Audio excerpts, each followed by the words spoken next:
नमस्कार। स्वागत है आपका गणित गुरुकुल में। और इस वीडियो में हम लोग डिस्कस करने वाले हैं ये क्वेश्चन जो कि आरएमओ 2007 एग्जाम का है।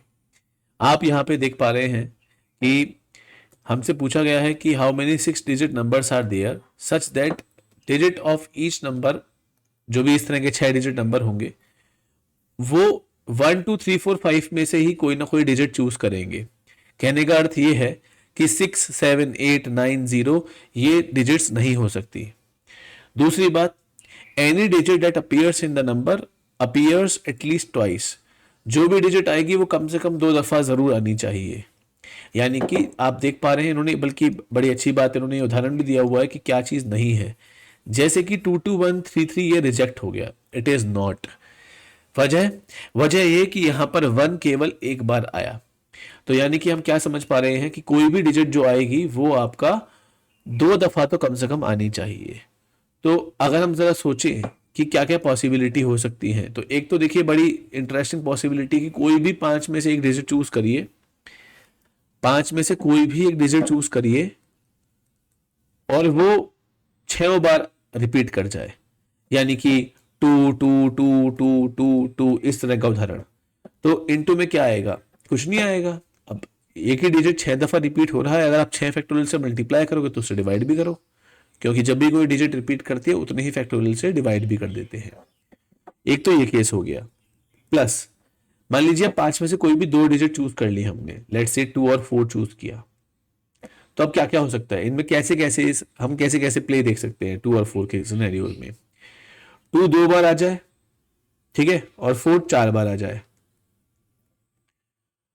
2 3 बार आ जाए और 4 भी 3 बार आ जाए। 2 4 बार आ जाए और 4 2 बार आ जाए। क्या इसके अलावा और कोई सिनेरियो होगा? नहीं।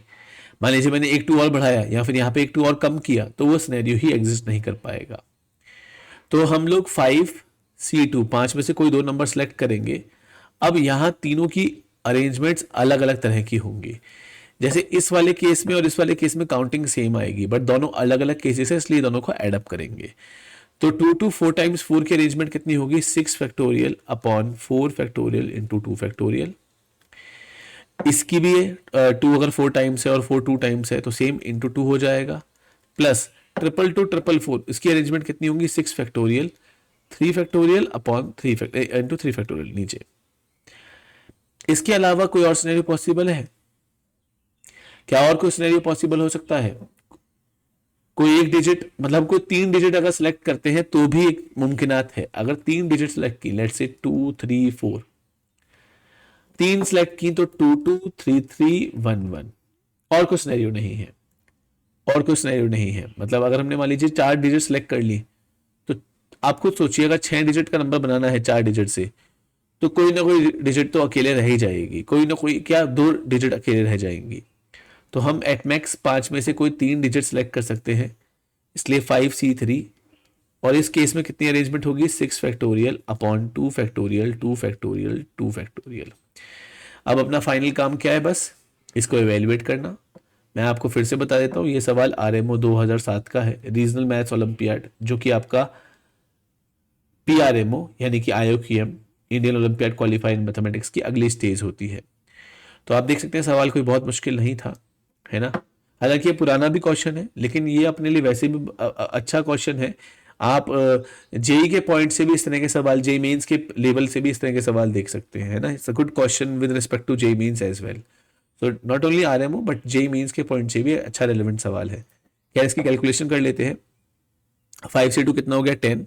तो 5 + 10 इंटू ये आपका, मान लीजिए हमने इसमें से 6 फैक्टोरियल बाहर निकाल लिया, तो अंदर क्या रह जाएगा? ये तो 1/4 फैक्टोरियल यानी कि 1/24, और प्लस ये आपका 1/6 इंटू 6 1/36, और प्लस ये आपका 10 इंटू 6 फैक्टोरियल, और नीचे कितना आएगा? 1/8। तो 5 + 10 इंटू 6 फैक्टोरियल इंटू में क्या क्या आएगा? 1/24 प्लस 1/36 प्लस 1/8। अगर हम 1/24 और 1/8 को ऐड करें तो वो 1/6 बन जाएगा। और 1/6 और 1/36 को अगर हम ऐड करें, क्योंकि आप देखिए 1/24 प्लस 1/8 3/24, सो 4/24 यानी कि 1/6, 1/6 प्लस 1/36 तो वो आपका 7/36 बन जाएगा। सो 5 प्लस 10 इंटू 6 फैक्टोरियल होता है 720 इंटू 7/36, 36 इसको 20 में कट करेगा, 20 इंटू 7 आपका कितना हो गया 140, 140 into 10 1400 plus 5, so the answer will be 1405। ठीक है, सो कैलकुलेशन थोड़ी बहुत थी, बाकी सब बड़ा आसान सवाल था। तो आगे और क्वेश्चंस भी मैं ऐसे अपलोड करता हूँ। ठीक है, सॉरी आप लोग देख नहीं पाए होंगे इसको, मैं थोड़ा स्क्रीन को अप कर देता हूँ। ठीक है, तो अब आपको पूरा क्वेश्चन विजिबल हो रहा होगा। ठीक है, तो मिलते हैं अगली वीडियो में। स्टे ट्यून्ड, कीप वॉचिंग गणित गुरुकुल। नमस्कार।